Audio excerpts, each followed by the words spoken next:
You know what, Pat? What? We're just lighting money on fire. We are. Scotty Scheffler wins a tournament. Oh, crap.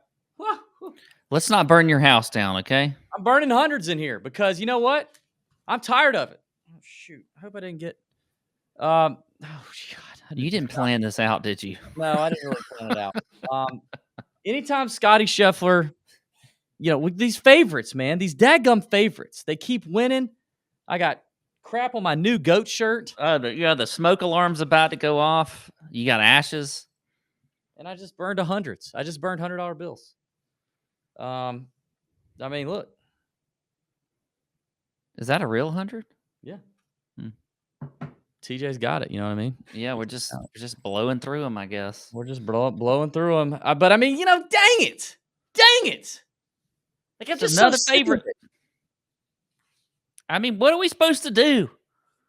What are we supposed to do? We have really good golfers right now that are the top 3 in the world, really 2 in the world, because as you said in the last show, I think we could probably move Rory aside, even though I don't want to do it yet. I just don't want to do it. But right now, we got Scheffler and Rahm dominating golf, and they make it look pretty boring. They do. And I mean, last year, Pat, we have a reputation to uphold. Now, listen, if you're gambling, first of all, gamble responsibly. Second of all, you're not going to win every year. You're not going to be up every year. You're not going to be up every month. You're not going to be up every week. You're going to lose. You're going to have losing seasons. We've never had a losing season with our outrights. Never a losing season. If you're betting favorites this year, you're having a good season. You're having a good season. Last year, you hit in the PGA Tour season. You hit 9 outrights. I hit 6. And we were both profitable from a unit standpoint. This year, we're hanging on. You just hit Chris Kirk. He helped me move into the profitable zone. You're up. But now, I'm kind of bleeding money. I've hit 3 winners. I'm starting to bleed it. I'm now up only 12 units. I'm just bleeding it out because Rahm and Scheffler have to win every event that's designated. So I'm actually looking forward to an event like this, an event like Valero, whatever else is in between. Or is there anything in between WGC and Valero? I don't know. I'm looking forward to it. Like, I'm so sick of this, but it is what it is. Scotty Scheffler's the dude, okay? We're going to get into our favorite outrights. We're going to get into our top 20 6-pack, which, by the way, last week was our best week since we started that segment just a handful of weeks ago. Oh, good. Absolutely crushed the top 20 6-pack. So if you tailed that, you were profitable. I will say that. You were profitable from a top 20 standpoint. We'll get to that at the end of the show. We're going to roll out a new segment tonight presented by our friends at Leaderboard called Down the Board. Okay, the Leaderboard app is a beautiful app. It helps you do so many things. You can download the app for free in iOS only, coming soon to Android. Download it for free. It's amazing. The link is in the description of the podcast and the YouTube video. It will help you on the golf course. It gives you GPS for your course. It helps you keep track of your score, your stats like greens and reg, fairways hit. Are you missing it left, right, long, short? Your putts, your up and down percentage, your strokes gained on par 3s, par 4s, par 5s, all kind of good stuff. And that's just for you. But also, if you're playing matches with your buddies, it's fantastic. There's 6 games in there right now between stroke play, match play, Nassau skins, 9s. There's like, they dot it up for you. You put in the handicaps, they dot it up. They dot up the scorecard. You don't have to think about it. Then all you do is put in the scores. And then at the end, it says, hey, you owe this guy money, you owe this guy money, you owe this guy money, and then it sends you straight to your Venmo. And when you record your score, it goes straight to the USGA Gen app. It's seamless and beautiful. The Leaderboard app is fantastic. And they are our presenting sponsor at the top for Down the Board, where we take a look at a name or two down the board and we pontificate on said name. Maybe we throw out a hot take. Maybe we ask ourselves a question. Maybe we ask you, the listener, a question. And I'm going to do it tonight. We're just going to talk about one guy right now because we got a lot to go over. And Pat, you've already mentioned him. I feel like I know where this is going. Here's my question. Who has more energy right now? Rory McIlroy or Grandma Scheffler? Which one? Okay. Because Grandma Scheffler made it 72 holes. And she's freaking 100 or whatever she is. She literally has a walker. She has a walker. She walked 72 holes and followed her grandson to victory. And they made her out to be the Loyola lady from years ago. Was it Loyola?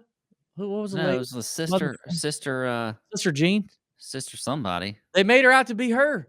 And Meanwhile, Rory can't make it past 36 holes. Okay? I don't know that Rory has the energy to keep up with and compete with. I mean, he's complaining about his driver. Do you see Grandma Scheffler complaining about her walker? No. She's like, oh, well, the tennis balls that got fit on the bottom of my walker, one of them's too tight on this side, and this making this. No, she didn't complain about it one bit. Is Rory too rich?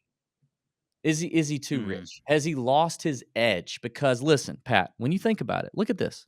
Look at this. His last major, we all know, this is in 2014, dude.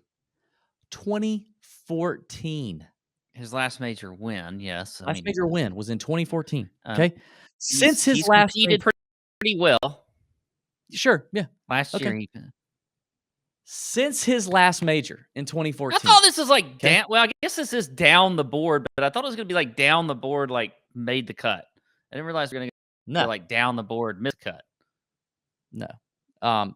Since his last major, you're like sketching out on me all of a sudden. Since his last major in 2014, he has only won 6 full field PGA Tour events. Just 6. Since 2014, Pat. That's 8 years ago. Right? Am I getting that right? Like 8 or 9 years ago. And in 8 or 9 years, only 6. That doesn't sound right. He's only won 6 full field PGA Tour events. Has he won the CJ Cup? Yeah. Okay. Has he won a no-cut event somewhere else? Yeah, sure. European but events. Only 6. He can't seem to beat 140, 125, 155. He can't do it. I'm thinking he's too rich. He's lost his edge, and he kind of just can't, he just doesn't need to and can't compete with the Scotty Schefflers and the John Rahms, who just to me are hungry. I feel like Rory might have lost the dog in him a little bit, and I'm interested to know a couple of things. First of all, where would you, the listener, rank him in the world golf ranking? Because if I were ranking it right now, I would rank Max Homa ahead of Rory McIlroy. I would. I think Max Homa's a better golfer right now. I think if they play 10 times right now on a tough golf course, Max Homa beats him more times than not. So where would you rank him? Put that in the comments. And then my next question is, odds, what would be his odds to never win another major? If you were making the odds to never win, Rory's, 30-something years old, what would be the odds that he never wins another major? I was thinking about it. I didn't think about it long. I wrote down 10-1. That was the first thought that actually popped in my head was Really? 10-1. 10-1 to never win one. And I think I would put money on it. I don't think he's gonna do it. I think he's lost his edge. I don't know. I think there is validity to the fact that he's lost a little bit of an edge. I don't know if I would count him out for sure yet. I mean, golf is the kind of game where we like the hot thing, and right now Scheffler and Rahm are the hot thing when it comes to these big events. Yeah. Rory did literally almost just win 2 weeks ago. Probably should have. But he came from behind, and everything has to be like just right? Like Kitayama had to hit 2 balls in the water, and he's still got 4 rounds though. It's still 4 rounds. Doesn't matter how you get there. He still almost won. John Rahm didn't win, and Scheffler didn't win either. That event. So I mean, it's not like he's just And then now we talk about it because he missed a cut. And he doesn't really have many excuses. He said that he's really battling with this new driver that he's hitting. I get it. These guys are very precise, like a good club in their hands that they feel like they're confident with. But he's not showing it right now. He really isn't. No, he's not. I mean, in the immediate time frame, because he did just also win what I would have called a pretty decent sized field and event barely over a month ago. But just because it's not in the U.S., but I guess you just only believe in things that happen in the U.S. Well, I mean, outside of the majors, you're anti out of the U.S., I guess, but whatever. Outside of the majors, it's stronger fields. I mean, we just know this, right? We just know he's not winning tournaments, overseas in fields even near equivalent to probably what we even have this week at the Valspar. So, all right. That's down the board, presented by Leaderboard app. Link in the description of the video and the podcast. Also, they are the proud sponsors of the Family Sweat Bet, where everybody can win some money, or you could win some money. Here's the deal. Here's the Family Sweat Bet for this week. Last week, it didn't happen because John Rahm and Roy McIlroy Wasn't even sucked. close. It was done. Wasn't even close. It was over before it started, baby. So here's the deal. From now until the Masters, Leaderboard is going to put $50 on whatever the Family Sweat Bet is, and it's voted on by Discord, our Nut Hut Discord members every Monday afternoon, tallied before the show, and I reveal it Monday night. And if the bet hits, it's got to be a long shot. If the bet hits, then someone who has downloaded and set up a profile in the Leaderboard app using our link in the description is going to win the proceeds of that bet at $50. So this week's bet, Pat, is 9-1 to finish in the top 20. So you'd win roughly 400. You win $450. Leaderboard would send you $450 if you simply download the app, set up a profile, and this bet hits. We're all pulling for it. We're all family sweating it together, and it is voted on by the Nut Hut Discord. So don't get mad at us. Jason Duffner to finish top 20, and I don't mind it. I actually don't mind it. I like that a lot. Yeah, talked about 9-1 to finish in the top 20. 9-1. We talked about Duffner in the 6K draft over on our DFS show, which has been really hot in the streets lately. I mean, the wind's going to be blowing at Innisbrook. It's going to be real windy, and He's a good ball striker. Your winning score might not get up to the 17 under that Sam Burns has been doing for the last couple of years. Like it could be 12 under, 13 under, 11 under, 10 under. If it's super windy, you don't have to make as many putts when that happens. You just got to hit your fairways and greens, and Jason Duffner can do that. So 9-1 top 20. That is the Family Sweat Bet. I'm excited about it. I think that's a good one. We're going to hit one of these before Masters. Somebody's going to get paid. All right, let's talk about Copperhead Innisbrook, Pat. We know this place. We've been doing this for a minute. It's crazy, though. Only 2 different guys have won this thing in the last 4 years. Sam Burns won it back-to-back, defeated Davis Riley last year in a playoff. He won it 20-1. He won it 17 under. The year before that, he won it 70-1 at 17 under. The year before that, Paul Casey was a back-to-back winner, both years at 25-1. He won it 8 under and 10 under. Adam Hadwin won at 125-1. That was the last time he won at 14 under. Charles Schwartzel won at 8 under in 2016 at 33-1. Jordan Spieth won here in 2015 at 10 under, 16-1. You know, guys like John Sinden, Kevin Streelman, Luke Donald, Gary Woodland, Jim Furyk have all won here. So doesn't necessarily take a particular skill set. You just got to be in the – I do think you got to play from the fairway here at Copperhead. It is not a course you can really bomb and gouge. It forces guys, I think, to some extent to hit to the same spots in the fairway somewhat. There's some dog legs. There's – it's not your total prototypical Florida flat golf course. There's some stuff moving and shaking around here. So, and from there, it's really mid irons, long irons. It's not a lot of wedges here. It's mid irons and long irons into these smaller greens that are tough. They're small and there's tiers on them. So, and it's going to be windy. So be ready. This is about par is your friend. Don't make big numbers. Water's in play on like half the holes. There's bunkers everywhere. Typical like what we've seen in Florida. I think Honda's an interesting course to compare it to. While Honda's a little flatter, a little more prototypical Florida golf, it's a hard Florida golf course, Bermuda everywhere with wind. Yeah. And it's a positional course. It's not a course that can be overpowered. So we're familiar with the Copperhead course, the Snake Pit. Anything else you want to add on that before we get to the top of the board? No, I agree. I think this is definitely one of the sneaky hard golf courses on tour. And I think when you talk about it kind of comparing to Honda, not when you think about like, kind of being a little more wide open without as many trees and things like that. This one is a little more parkland, I guess you could say. But again, very difficult, a lot of trouble off the tee. Got to hit it in the right spots into these fairways so that you can get good angles into the greens to attack it. But yeah, and you got to avoid just the big numbers. So yeah, let's keep an eye out on the weather. I mean, I did the first look show this morning for the Nut Hut Discord members. We talked about a handful of names that we like to go ahead and fire on. A bunch of those names already shorter right now, which sucks.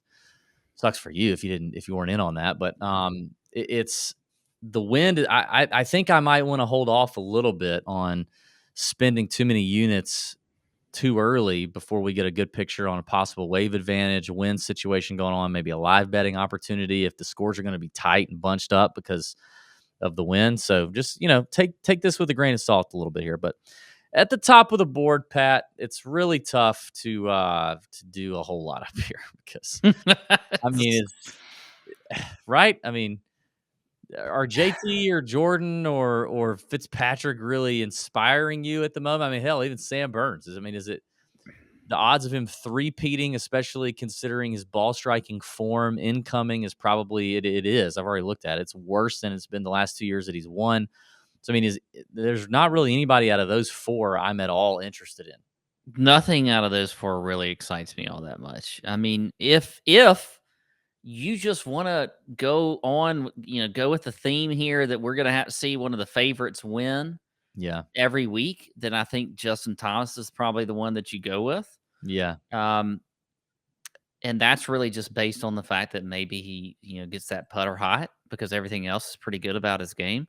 So yeah. if you just think that, hey, like I just said earlier, like if you're betting favorites every week and that's what you're doing, you're positive for the year, then you might as well just go ahead and bet Justin Thomas. I think that's where you go. But other than that, I can't get excited about too many other people. So the first person I really start with in here is Tommy Fleetwood at 25-1. Same. That's the guy that I think you go to if you're in this, up to 25-1 range. I think this is a great course fit for him. He's had good recent results when you look at the way he's been playing. Had that top 30 last week at the Players, but he's really there, right? Right. He just had a bad Sunday. I hated seeing that because I would have liked to see a little bit better finish out of Fleetwood. But, top 20 last year here, first time playing here, I believe, ever. He may have played here once before, but it would have been before 2017. So T16 last year for Fleetwood here. I like him at 25-1. He's the one I start with.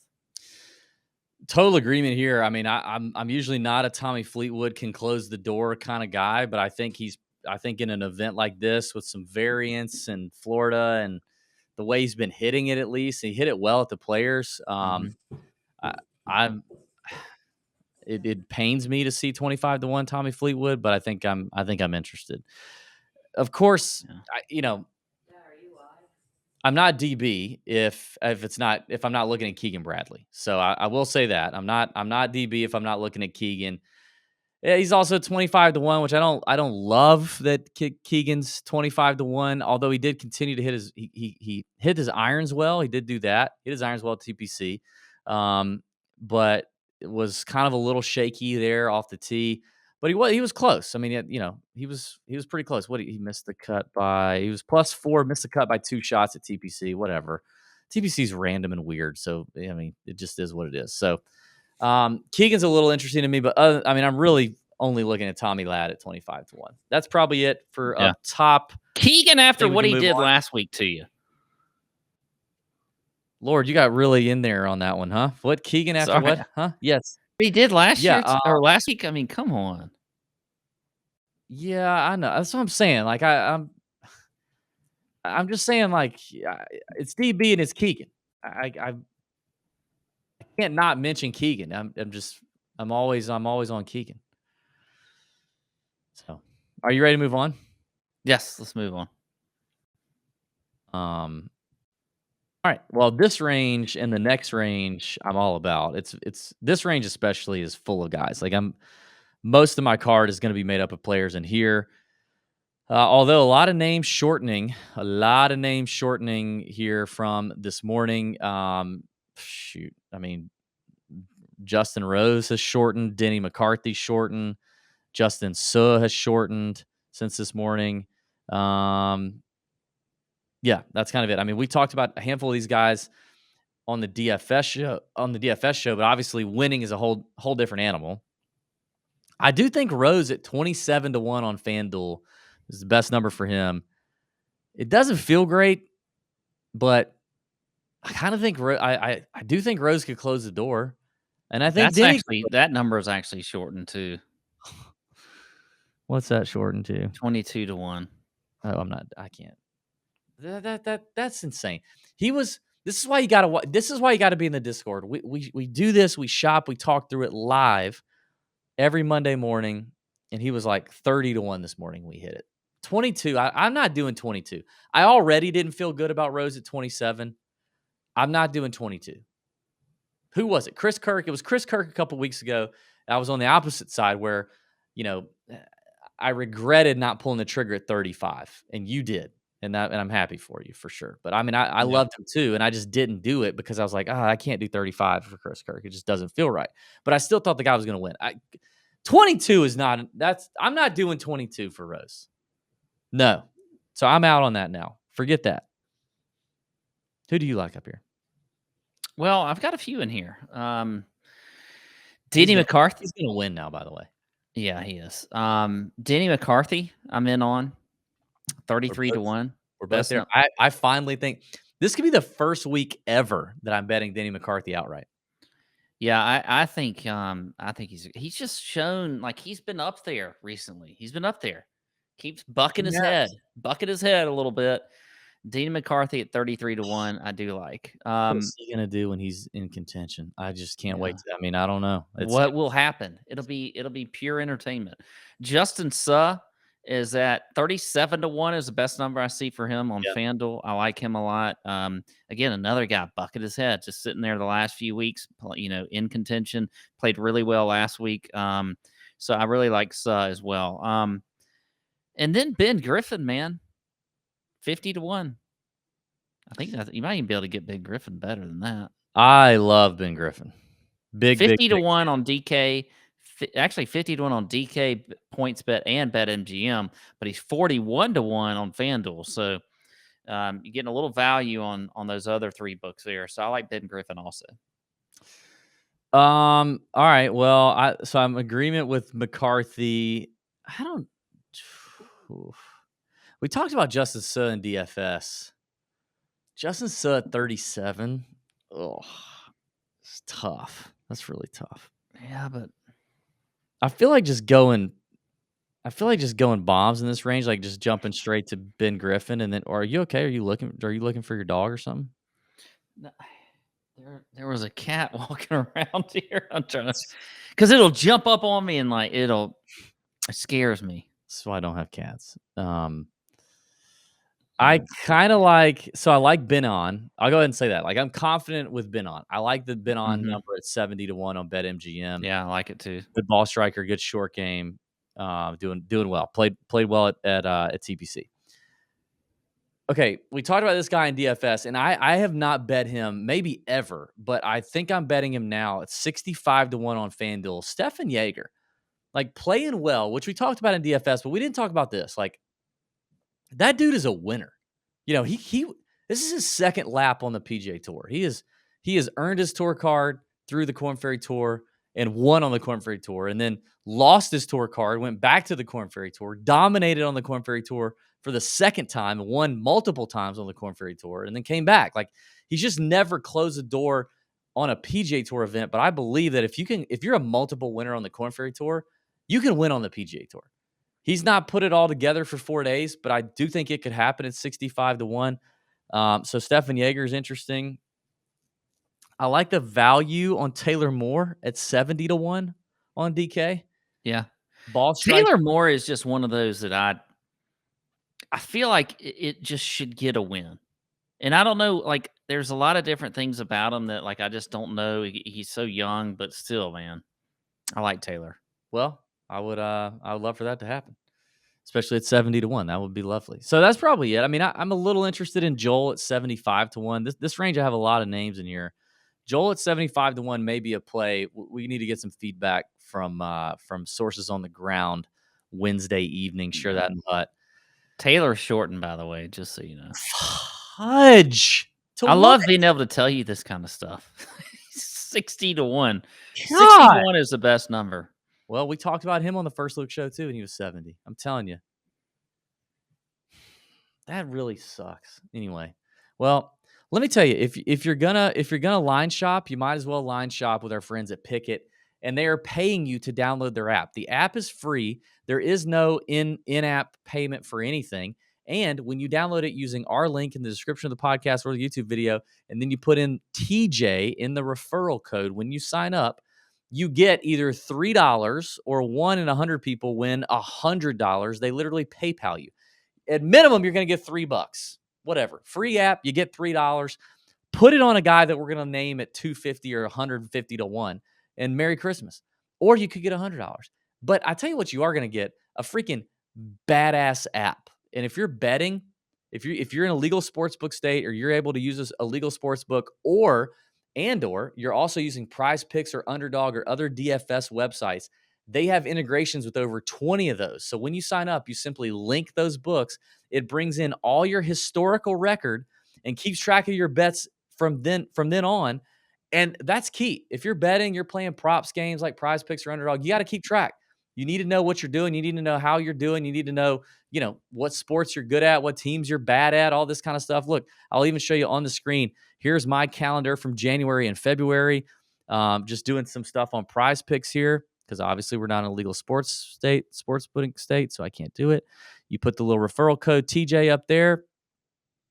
And then, I can click into it and say, oh, okay, what's my Prize Picks total, win-loss push record here? I'm up 33 units all time. Okay. I can go in here and I can dig deeper. I can look in round robins, parlays, Prize Picks, Underdog, what have you. It's an incredibly powerful app. Then if you want to search other stuff like shop lines or popular bets at the moment, the event page is incredible. So right now you got a lot of NBA action going on. So it'll show you trending events. You can click into these games. You can see the popular picks, who's betting what, where the money is going, where the handle, where the bet percentage is going. They'll show you consistent winners on the app. They'll show you guys who you should be following, who you should be tailing, which you can easily do. Here's all the percentages. You can line shop. It's an incredibly powerful app, and it's all free, which is insane. So use the link in the description of the podcast or video. Use referral code TJ, and you get that free cash. But check out the Pickett app in iOS and Android stores right now. All right, next range, Pat. I got a handful of guys in here I like too. Some of them we talked about. A couple guys we didn't in the DFS show. What do we think about? All right, let's talk about this crop of young guns. You got Ludwig Aberg, you got Pearson Coody, you got Akshay, you got Ryan Gerard, the North Carolina guy that did well in his exemption at the Honda. Was it Honda? I think it was Honda. What who do we like out of those guys? Am I missing anybody too? These kind of young rookie college stars in this range. I don't think you're missing anybody. I feel like Akshay's been around for so long. Yeah, he's like 19 or 20, right? I know, but he's been pro for 3 years now. Akshay, I'm kind of out on, but I do like Eric Cole. I like Eric Cole. He's at 100 to 1, almost won. Lost in the playoff to Chris Kirk. I do like him. I like Gerard a lot. The discrepancy in the odds on Gerard between FanDuel, which he has him at 65 to 1, and then which is crazy to me, and DK, who has him at 110 to 1. PointsBet has him 110 to 1. Wow. BetMGM actually has him at 80 to 1. So I think that gives me the differentials there. Where's the best number again? 110 to 1 on either PointsBet or DraftKings. I like Gerard a lot, though. He followed up that really good finish at the Honda Classic with a top 15 at Puerto Rico. So I like him a lot, and I think of kind of these younger guys, rookies, I guess. Even though Eric Cole is older, really, but a rookie on tour. I like those two, Eric Cole, and I like Gerard, just the way they're playing in these Florida events. And I think this is just so similar to Honda that I like those two a lot. So, I mean, you can't ignore the fact that Eric Cole is a multiple, notorious winner on all these mini tours he played on. So the guy knows how to close a door. He didn't do it with Chris Kirk, but he can do it.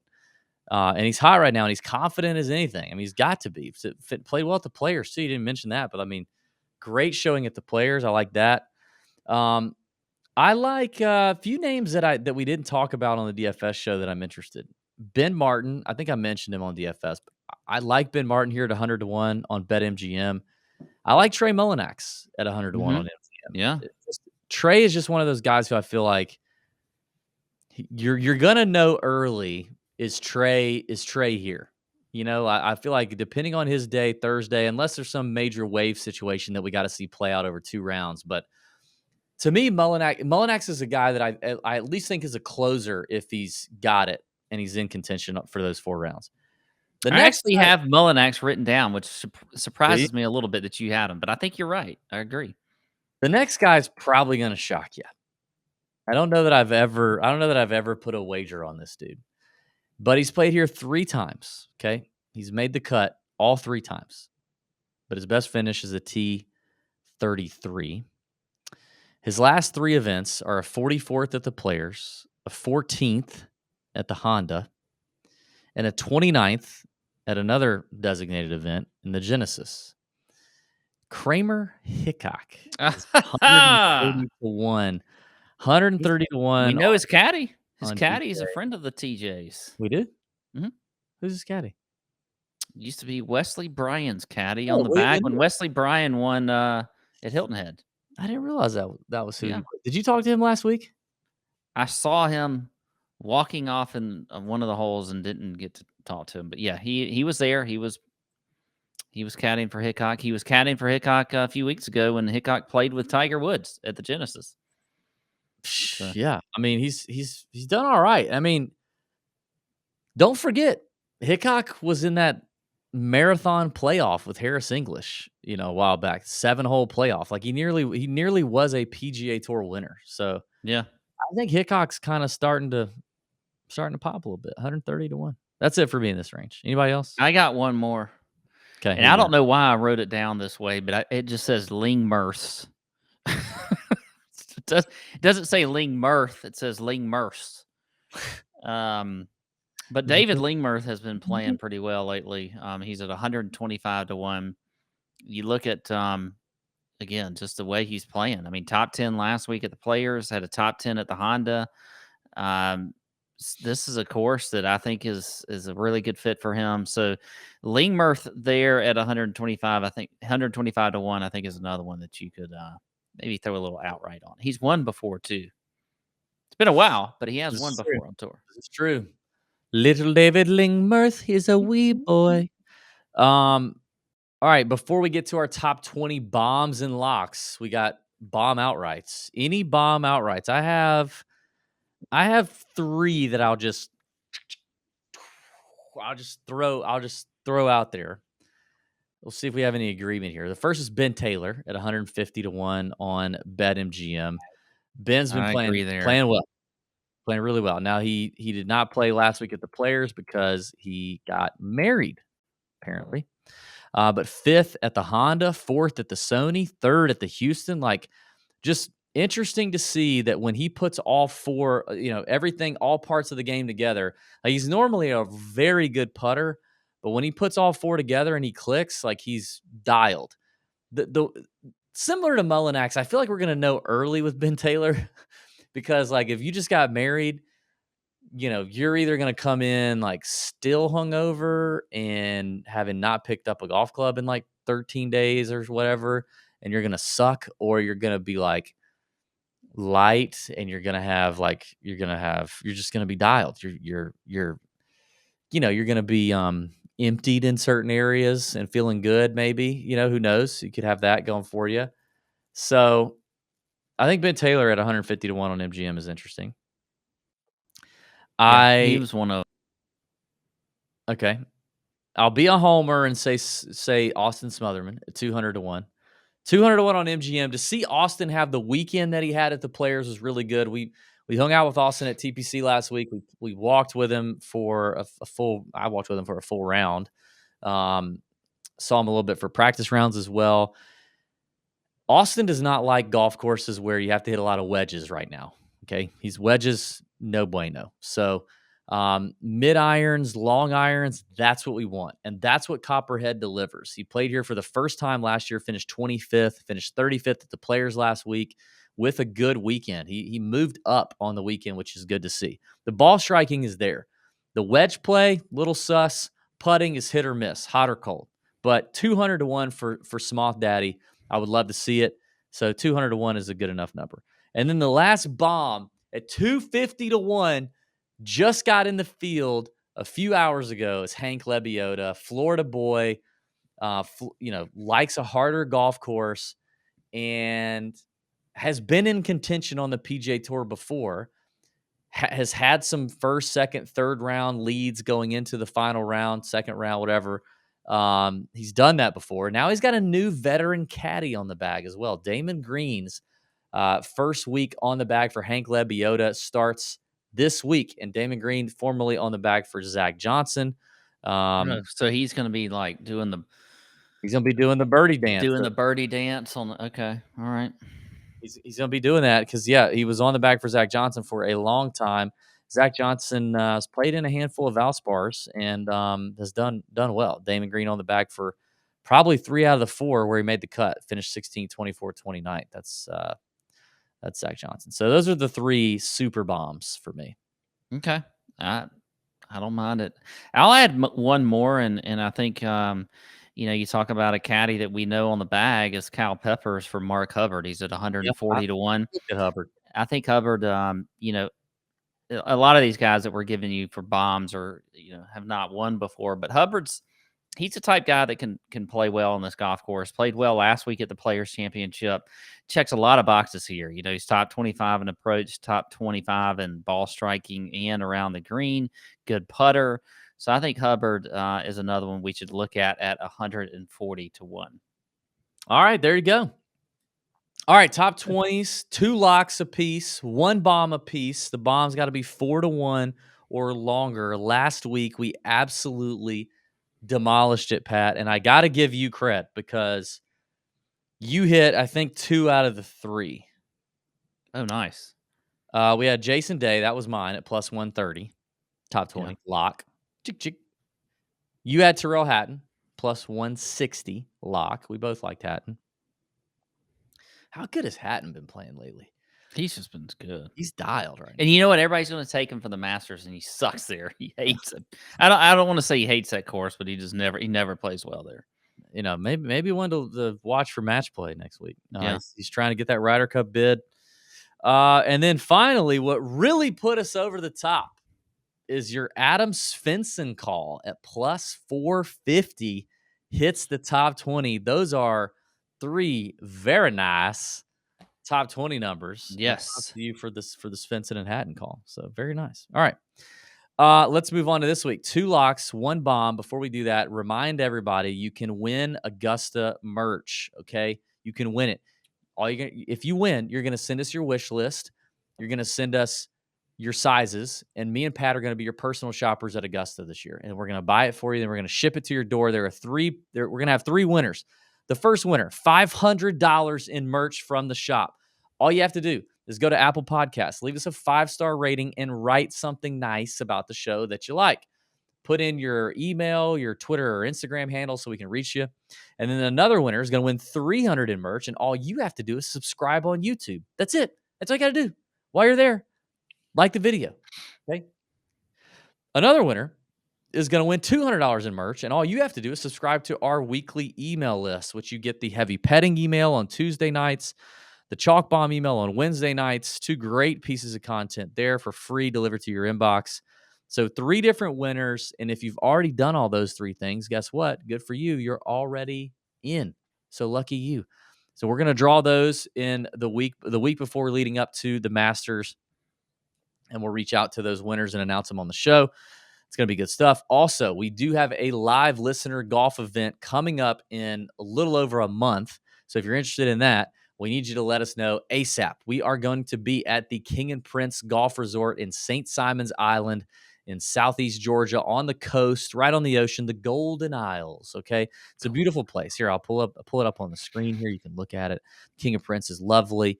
Me and Pat will be there. It is a Tour Junkies very intimate listener event. This is unlike Golby's Cup. Okay. It's a little bit different. You're going to get 2 nights in the either King and Prince Resort or a hotel very close by, depending on what package you select. 2 nights and 2 rounds of golf on the King and Prince course with me and Pat and other Tour Junkies listeners. And that also is going to include, of course, nights by the fire pit, drinking some bourbon, sharing some stories and some laughs. It's going to include a couple great dinners. Who knows what else other, tomfoolery it could include, but it will be beautiful at the King of Prince. I can tell you that. So if you want more info on that, we are only taking up to 20 players. Only 20. That's it. No more. This is an intimate event. So it's going to be 20 plus us two at the King of Prince. April 21st through April 23rd, Friday, Saturday, Sunday at the King of Prince in St. Simon's Island. So let us know. You need to email us if you're interested. info@tourjunkies.com. info@tourjunkies.com. We'll send you pricing information, all that kind of stuff. And then it's going to be the first 20 people who pay are going to be the first 20 people in. We'd love for you to come. We think it'll be a great weekend. So check it out. All right. Top 20 locks. Pat, I'll start. Okay. I imagine we both have this guy. I think we do. Tommy Fleetwood. Yes. That was my first one. Okay. Plus 130. Why not? We've already talked about him. I think it makes sense. It's the first plus money lock that I really liked. I actually see him plus 140. Ooh, where'd you get that? DK. Ooh, it's gone up. Oh, that's weird. Anyway, we don't need to talk about line movement, but yeah, plus 140 for Fleetwood is Okay. Either way, 130 or 140. I still like it. Okay. Okay. All right. Since you're going to go there, I'm going to go a little bit longer here at plus 225 and Ben Griffin. I like. Exact same guy. All right. Well, then those are your locks because I don't have anyone else written down as a lock. That's all you got? Yeah, I literally had Tommy Fleetwood and Ben Griffin.